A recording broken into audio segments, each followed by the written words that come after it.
노태우 전 대통령의 공과, 공이 있으면 과가 있습니다. 그걸 함께 살펴보도록 하겠습니다. 목차는 대통령이 되기 전에 6.29 선언을 해서 직선제를 수용했는데, 그때부터 시작해서 대통령의 업적, 그리고 그런 한계, 그리고 문제점, 잘못된 점, 그런 거 같이 한번 보도록 하겠습니다.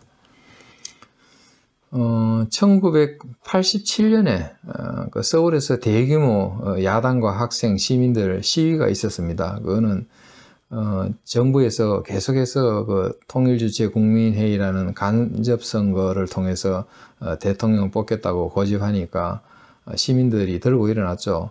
왜 국민이 직접 선출을 못하게 하느냐. 그렇게 해서 결국은 당시의 여당인 민정당 대표 노태우 대표가 직선제 수용하겠다.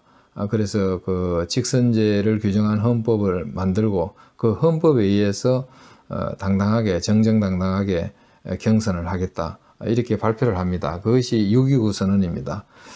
그것은 하나의 노태우 개인적으로 보면은 야당이나 시민들의 국민들의 환영을 받았고 또 심지어는 뭐 미국에서도 인기 있는 사람이 되는 계기가 됐습니다. 그 다음에는 또 대통령이 되고 상당히 우리가 눈여겨볼 부분은 7.7 선언입니다. 7.7 선언은 어떻게 보면은 북한이나 동유럽, 소련, 중국 공산권 국가에다가 문호를 개방한 조치입니다. 우리는 떳떳하게 문호를 열겠다. 그러니까 소련이나 중국 공산권도 우리 대한민국에 문을 열어라. 뭐 그런 의미고 또 북한도 문을 열어라. 이런 조치입니다. 이 7.7 선언을 하고 난 뒤부터 바로 우리는 공산권 국가들을 수교를 하는 어떤 그런 조치들을 해 나가죠. 여기 보면은 7.7 선언의 주요 내용을 보면은 세부적으로 보면은 결국은 각 분야, 북한과 각 분야 인사교류, 이거 허용하겠다는 거고, 또, 북한과 이렇게 교육 이거 문호 개방하겠다. 외국 아니지 않느냐. 북한도 같은 한민족 내니까 남북한의 민족 내부 교류로 인정해서 뭐, 그런 관세 같은 거 붙이지 않겠다. 그렇게 한 거죠. 그리고 뭐, 우방국이, 우리 우방국, 미국, 일본이 북한과 수교 교섭하는 거 해라. 좋다는 거고, 우리도 반대로 중국, 소련, 또 공산권, 동유럽 공산권 국가들에게 수교하겠다. 이런 겁니다. 교차로 서로 하자. 그런 취지죠.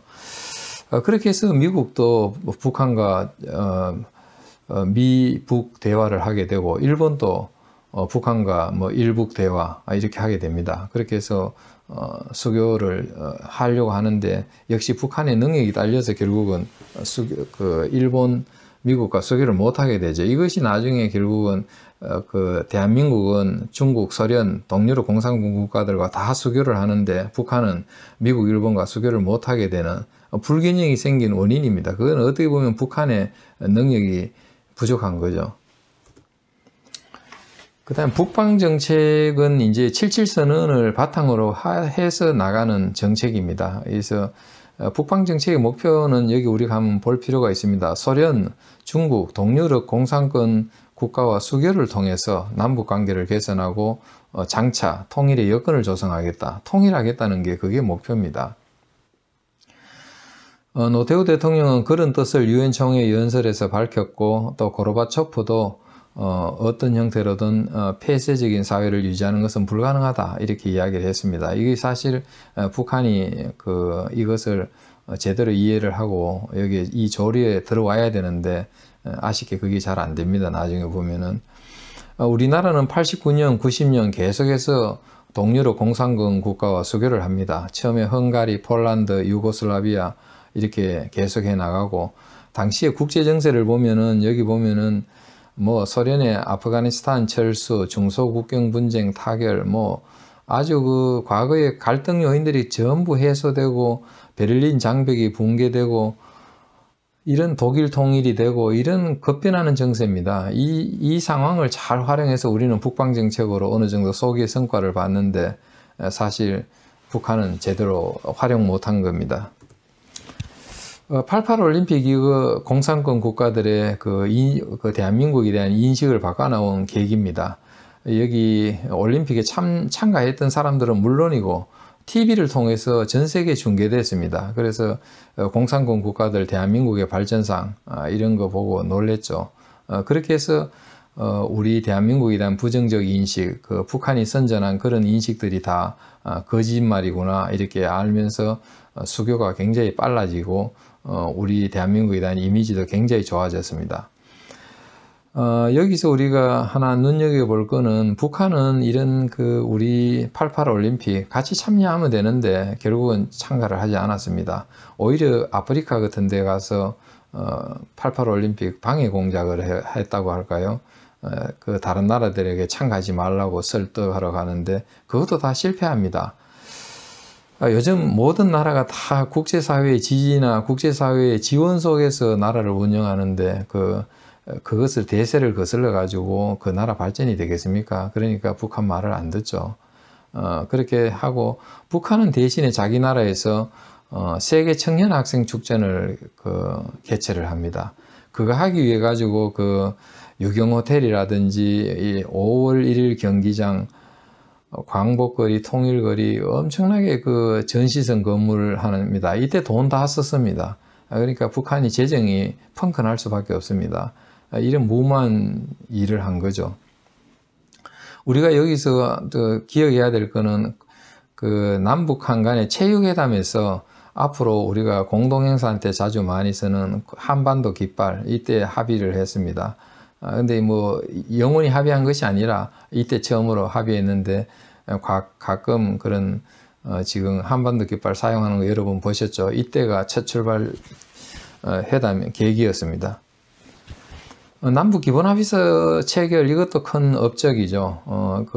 동서도 기본조약이 있듯이 우리도 남북한 간에 이런 기본합의서를 체결하자. 이래가지고 여기서 의제가 보면은 남북 간 정치 군사적 대결 상태의 해소와 다각적인 교류협력 실천, 실시 문제 이렇게 해가지고 총리를 수석 대표로 해서 장차관급 7명 이렇게 해가지고 여러 차례 회의한 끝에 1991년 12월 달에 남북 사이 화해와 불가침 및 교류협력에 관한 합의서 이게 기본합의서입니다. 이게 체결을 했죠. 여기는 불가침을 비롯해서 남북 간에 규정될 수 있는 것들은 다 담았습니다. 그리고 92년도에는 상계 부속 합의서까지 체결했습니다. 그게 큰 업적이죠. 한민족 공동체 통일 방안도 이때 처음 만들었습니다. 당시에 통일부 장관 이용구 장관이 할 때인데 여기서 남북 연합에 해당되는 그런 아주 합리적이고 북한도 충분하게 받아들일 수 있는 그런 방안입니다. 결국은 느슨하게 남북 연합 형식으로 했다가 그 다음에는 통일국회를 만들어서 통일헌법을 먼저 만들고 그 다음에 통일국회를 만들어서 통일국회에서 정부를 구성하는 어떤 그런 형식으로 하고 최종적인 통일 미래상은 자유와 인권, 행복이 보장되는 그런 민주국가 그거로 이렇게 규정을 했습니다. 그리고 정치적 안정을 위해서 3당 통합을 했죠. 1988년에 노태우 정부 출범은 해서 축하할 일입니다만은 총선에서는 또 여당이 집니다. 왜냐하면 국민도 노태우를 대통령으로 뽑았지만은 견제하기 위해서 야당을 지지한 거죠. 그렇게 해서 야당이 다수당이니까 야당 마음대로 이제 다 할 수 있는 거잖아요. 그때 청문회, 5공특위, 과거사 단죄, 광주민주화운동 특별법 뭐 이런 거 만들어지고 전두환 대통령 부부, 전 대통령 부부가 백담사로 가고 이런 일이 그때 일어나게 됩니다. 이러다 보니까 정부가 주도권을 국회에 특히 야당에 뺏겨서 정부가 국정 운영을 제대로 못하게 되죠. 이건 뭐 정부가 대통령이 정부 운영하는 게 아니라 국회 다수당인 야당이 정부를 운영하는 그런 식이 되니까 결국은 안 되겠다. 정치적 안정을 위해서 3당 합당을 해야 되겠다. 그렇게 해서 노태우, 김영삼, 김종필이 세 당이 합쳐가지고 민주자유당, 민자당을 만들죠. 그렇게 해서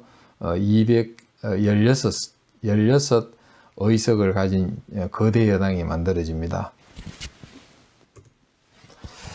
언론 자유는 그 6.29 선언에서 노태우 당대표가 그때 약속을 했습니다. 그렇게 해서 언론 자유가 대폭 향상되고 민간 분야의 자유라도 정진하게 됩니다. 방송이나 그 신문 이런 것이 이제 아주 설립이 자유로워지면서 SBS도 만들어지고 한겨레 신문, 국민일보 창간됩니다.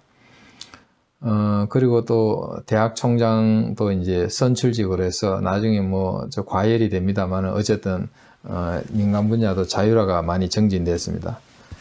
그 다음에 또 노태우 정부에서는 평시 작전 통제권을 인수하게 됩니다. 그리고 판문점 군정이 수석 대표의 국군 장성을 처음으로 임명하게 됩니다.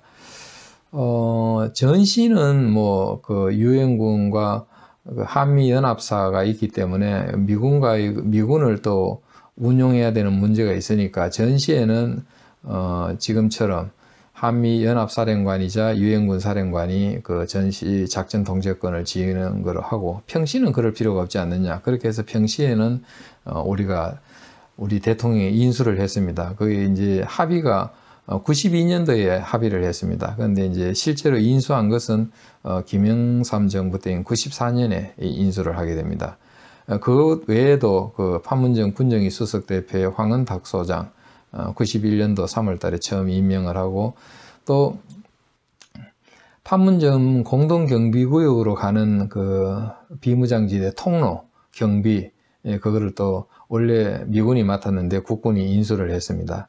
물론 뭐 북한은 거부 반응을 보이면서 보이콧했죠. 군정이 보이콧하고 그랬습니다만은 이거는 우리 대한민국으로서는 반드시 해야 될 일이었습니다.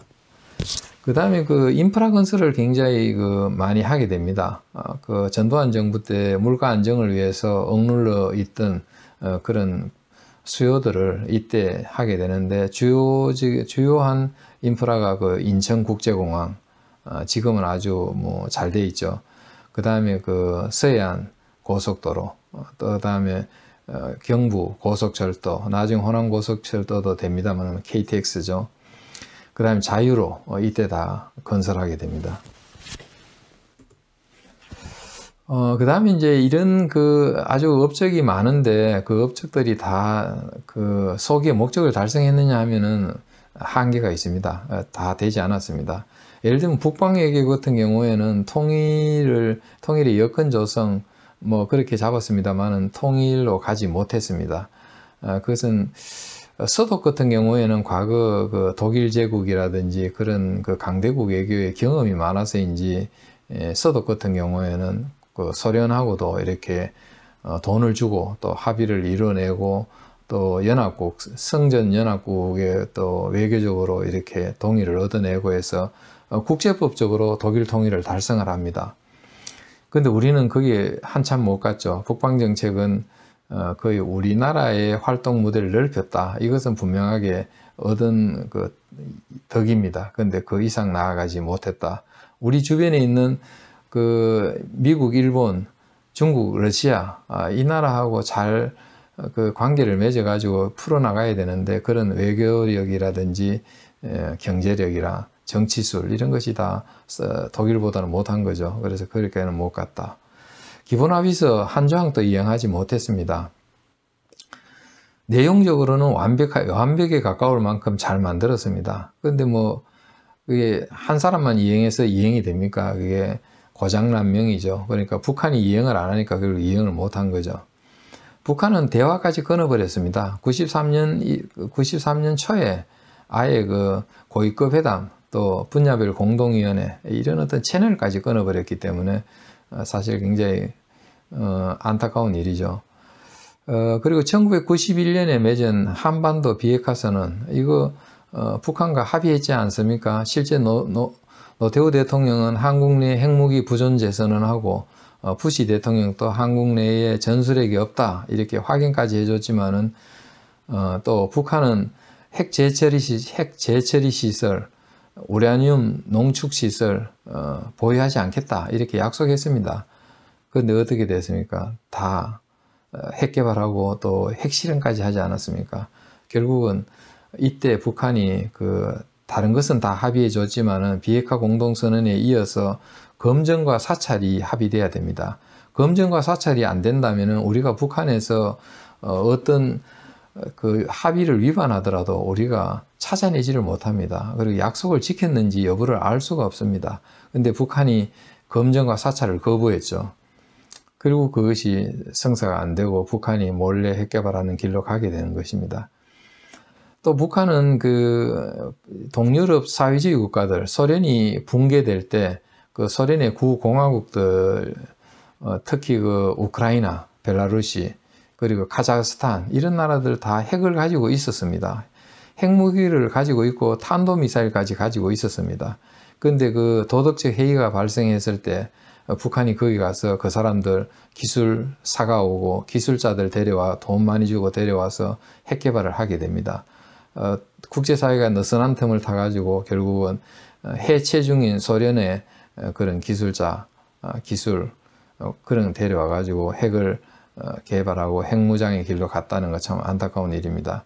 반대로 우크라이나, 벨라루시, 카자흐스탄은 핵을 전부 다 소련에 넘겨주고 핵무기 가지지 않기로 했습니다. 그것이 현명한 결정이었죠. 그 다음에 우리가 눈여겨볼 부분은 그 노태우 정부 때 상당히 경제가 악화됐다는 것입니다. 이 경제가 악화된 것이 나중에 김영삼 정부 때 결국은 IMF 사태로 연결된다는 점에서 굉장히 뭐라고 할까요? 잘못한 점입니다. 인플레이션, 전두환 대통령 때 인플레이션에 비해서 노태우 정부 때는 2배 가까이 뜁니다. 그러니까 재정 확대 통합 팽창을 하니까 당연히 물가가 뛰죠. 그런데다가 부동산 가격도 오르죠. 또 노태우 정부는 선거 공약으로 주택 200만 호 건설을 약속을 했습니다. 그때 평촌, 삼본, 분당, 일산이 생겼습니다. 그런데다가 베이비붐 세대 58년생, 59년생 이 결혼식이었습니다. 그러니까 이때 얼마나 그 부동산 투기 또 부동산 수요 뭐 집을 사면은 돈 번다 이런 게 그때 만연할 때 아닙니까? 그러니까 이때 또 전국 땅값 상승률이 그 전두환 정부 때 연평균 10%였습니다. 근데 노태우 정부 3년에 70% 가까이 되니까 땅값이 얼마나 올랐겠습니까? 부동산 투기 만연했죠. 근데 이거 막기 위해서 나름대로 토지 공개년 또 도입을 하고 세금 부과해서 토지를 팔게 하고 나름대로 노력했지만 그건 뭐 너무 상대가 안 될 정도로 미미한 대처 방안이었죠. 그렇게 하고 또 대기업이 사실은 그 부동산 투기 주범입니다. 얼마나 큰 땅을 사다 놓고 그걸로가 돈놀이 한 거 아닙니까? 그래서 그것들 유유토지 4,800만 평을 대기업 토지를 팔게 했지만은 뭐 그 효과가 큰 것은 아니었습니다. 어쨌든 그렇게까지라도 했다는 거. 그 다음에 무역 수지도 적자로 돌아섰고 또 대일 무역 적자 그대로 지속되고 외채는 급증했습니다. 외채가 전두환 정부 때 227억 달러인데 노태우 정부 때 430억 달러, 김영삼 정부 때는 1600억 달러로 치솟습니다. 이게 IMF 사태로 간 겁니다. 그 다음에 기업들 아주 여건이 어려웠습니다. 왜냐하면 노동분규가 잦아지고 임금 인상 요구 분출했죠. 그러니까 국내에서 비용이 증가하니까 기업들이 다 해외로 나가게 된 겁니다. 결국은 우리의 그 고용 기회를 잃는 거나 마찬가지인데 이때 91년, 92년도에 동남아 그리고 동유럽에도 많이 갔습니다. 대우자동차가 폴란드로 간 것도 바로 이때입니다. 이만큼 우리 국내는 민주화와 더불어 온 그 노동자들의 어떤 요구가 분출하면서 기업 환경이 굉장히 악화됐다. 그래서 전체적으로 보면은 경제가 굉장히 나빠졌다. 이렇게 우리가 말할 수 있습니다. 예, 이상으로 설명을 마치겠습니다. 감사합니다.